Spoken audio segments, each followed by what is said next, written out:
بسم الله الرحمن الرحيم. الحمد لله رب العالمين، والعاقبة للمتقين، ولا عدوان إلا على الظالمين، وصلى اللهم وسلم على سيدنا محمد وعلى آله وصحبه وسلم. أما بعد، السلام عليكم ورحمة الله وبركاته. أولا waxaan mahad u jeedinayaa walaalaha rag iyo dumar leh ee ka soo qayb galay kulankan. Thaaniyana waxaan jecelahay inaan kelmadeyda aan ka hadli doono ciwaankeeda idin siiyo. ciwaankaasina wuxuu noqonayaa at-tagyiir ama isbedelka. mawduuca qaybihiisa aan ka hadli doono insha Allah wuxuu noqon doonaa sida tan. qodobka koowaad wuxuu noqon doonaa anwaacu tagyiir, noocyada isbedel ee jira, ahamiyatu tagyiir, muhiimadda uu leeyahay isbedelku, qawaacidu tagyiir, marka wax la bedelayo waxyaalaha lagu dhiso, iyo kan afraad oo ah khuduwaatu tagyiir, tallaabooyinka mudan qaadidooda si isbedel loo sameeyo. إلهي سبحانه وتعالى وحليه إن الله لا يغير ما بقوم حتى يغيروا ما بأنفسهم. إلهي سبحانه وتعالى ما بدل قوم حالة أي كسوغيهين إلا أي كبدل أن نفتوذ.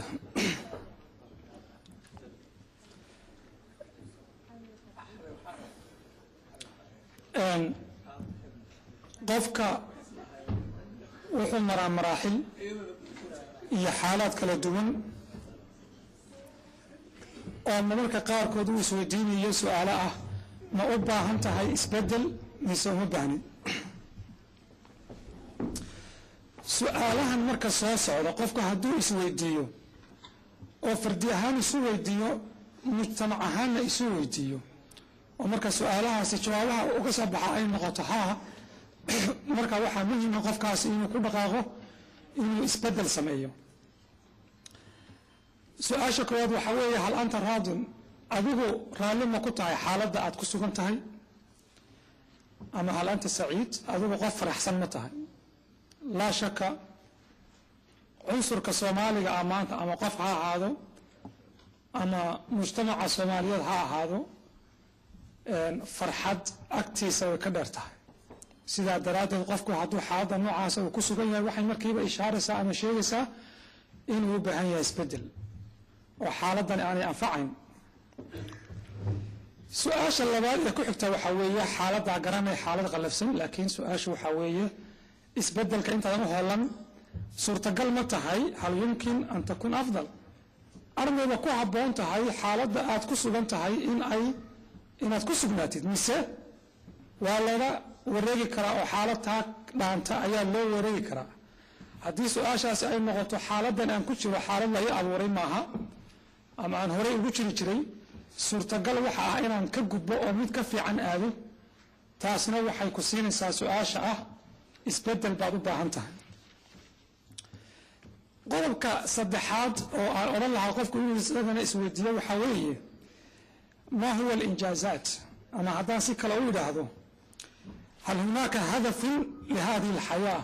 بمعنى آخر إنجازات أتعشها إن أدونك كيتكتد مجرى وقفك بني آدم كأه إنه أنه لهذا سيدة حولها أوكله أو شهوات كيسة أوقته أدوك مساسة أنه شهي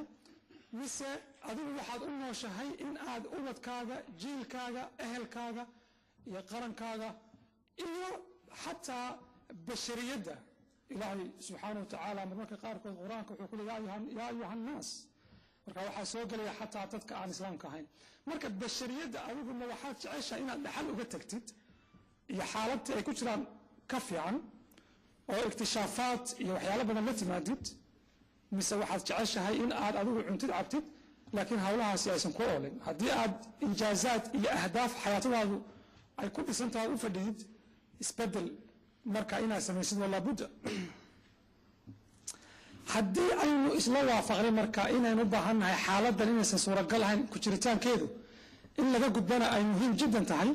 marka waxaan odhan lahaa waxaynu u gudbanaa xaaladda ah alintiqaal min alwaaqic alladii naciishu fiihi ilaa xaalin natamanaaha waxaanu u gudbanaa xaalad aanu jeclaan lahayn atamana I wish in waxaas aan gaari lahaa in maanta aynu dad cizi iyo sharaf iyo majdi leh aynu nahay in maanta waddankeenu waddan dhisan uu ahaan lahaa waxyaalaha aan runtii aada uga murugooda waxaa ka mid ah markii wax nala soo barayey waalidna wax nama soo barin qabiilna wax nama soo barin bal way adag tahay qof qabiil ila ah ama qof kale oo casabiye ila ah inuu ii sheegto inuu ii soo baray wax ama xayaatayda wax ku kordhiyey laakiinse cashuurta laga soo qaado dadka maanta lagu samaynayo masakarka ee Soomaaliyeed ayaa waxay suurto gelisay in maanta wax aanu nahay aan noqono marka xaaladda aan tamanina waxa weeye taanu ahaan jiray iyo mid ka fiican ta aanu ka cararna waxa weeye tan maanta aanu ku jiro oo dulliga iyo ihaanada ina haysata aad ogtihiin ay ina haraysay okay marka waxaan u gudbay dhowr su'aalo haddaba haddaynu isla fahanay dhibka ina haysta u baahanay inaan ka gudubno maxay tahay arrimaha aynu wax ka bedelayno arrimaha aynu wax ka bedelayno awal tagyiir isbedelka ugu horeeya qofka bini aadamka markuu rabo inuu wax bedelo waxa weeye sayantaliq min at-tagyiir fi al-mabadi wa fi al-qiyam qofku suluuga iyo dhaqanka oo la bedelaa macno badan ma samayso laakiin qofka xaaladan qofka ku jira waxba u keenay asbaab ba keentay waxa hadda aan ku jirnaa waa musababaad waxba keenay waxyaalihii keenay ee khaldamay in dib loo saxo weeye kuwaasina maxay ahaayeen mabaadiida iyo qiyamka aynu go'aanadii hore inoo burburiyay aynu ku dhisnay in dib loo shaandhiyo la yidhaahdo bal iyar suga qodobkaasaan talaabadaasaan qaaday maxaa uga qaaday hadafkaasaan kala hadafkaa maxaa sal u ahaa mabda'aas marka mabaadiida iyo qiyamka in aad loogu noqdo oo la isku shaandheeyo ayay mudan tahay dadka qaar waxay u yaqaanaan falsafaad qaar waxay u yaqaanaan xadaaraad qaar waxay u yaqaanaan fikir ama taqadum samiiha ma shiit waxa la wixii adigu aad doonaysid ku magacaw laakiin fi nihaaya waxa weeye waa majmuuca qiyam wa mabadi nataxakam fiina mabadi iyo qiyam iyo akhlaaq ay ka soo burqanayso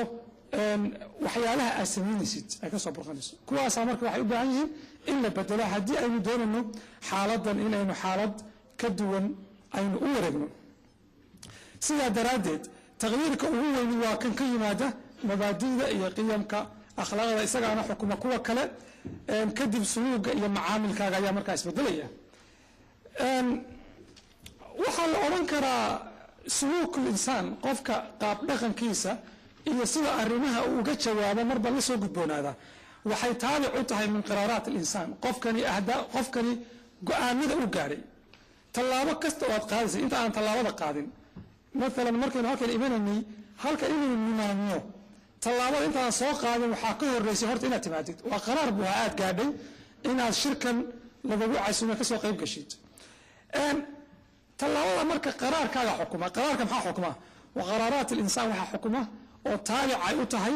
min qiyam alinsaan qofka dhaqankiisa qaraaraadka waxaa xukumaya qofka akhlaaqdiisa mabaadidiisa iyo qiyamka isagu marka uu waxyaalaha ku salaynayo waayo haddii adigu aadan maanta soomaalinimo aaminsanayn ama macruuf aadan aaminsanayn ma aadan timaadeen halkan marka mabaadi'daada ah dad islaam ahoo cizila inay jiraan dad soomaaliya oo isku tirsan inay jiraan dhibka taagan in aad u aragtid mabda ahaantaada inay khalad tahay ayaa waxay sababtay inaad gaadhay qaraar ah inaad shir ka soo qayb gashid qaraarka aad gaadhay kadibna wuxuu sababay inaad markaa gaadhi soo kaxaystid halkaa dhigatid halkana soo fadhiistid marka in kuwaas dib loogu noqdo ayaad moodaa inaynu u baahan nahay